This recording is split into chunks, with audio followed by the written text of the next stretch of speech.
Hello guys, দেখো কেমন আলু গাছ খেয়েছে, দেখতে পেয়েছো? দেখো কীরকম আলু গাছ খেয়েছে। তাহলে এরকম করে কুমড়ো গাছ থাকবে? এমনি করে কোনোদিন কুমড়ো গাছ থাকবে না, যা অবস্থা। এরকম যদি গরু থাকে মাঠে, আলু গাছ খেয়েছে, কুমড়ো গাছ খেয়েছে, তাহলে কী করে গরু থাকবে? সবাই কমেন্ট করে জানাবে, আর সেরকম ব্যবস্থা নেবো আমরা। আজ মানে প্রতিদিন আলু গাছ খেয়েছে, কুমড়ো গাছ খেয়েছে, প্রতিদিন কুমড়ো গাছ খেতে যাচ্ছে, আলু গাছ খেয়েছে। তাহলে এমনি করে আর চাষ করা যাবে না। যদি না রুন করি তাহলে কিছুই থাকবে না, কুমড়ো থাকবে না, আলু থাকবে না। কী অবস্থা বুঝতে পারছো তো? সবাই কমেন্ট করে জানাবে, তার ব্যবস্থা আমরা নেব। দেখতে পাচ্ছি কী অবস্থা।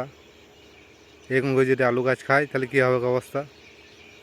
সবাই কমেন্ট করে জানাবে, ঠিক আছে? সব কমেন্ট করে জানাবে, পেজটাকে ফলো করবে, কীরকম হয়েছে ভিডিও শেয়ার করবে। কীরকম গরু রয়েছে বুঝতে পারছো তো? এরকম সব দেখাবো, ঠিক আছে? সব কমেন্ট করে জানাবে কাদের গরু বেটে। এরকম যদি আলু গাছ খায়, কুমড়ো গাছ খায়, তাহলে এরকম করে চাষ হবে না। সবাই কমেন্ট করে জানাবে। Thank you.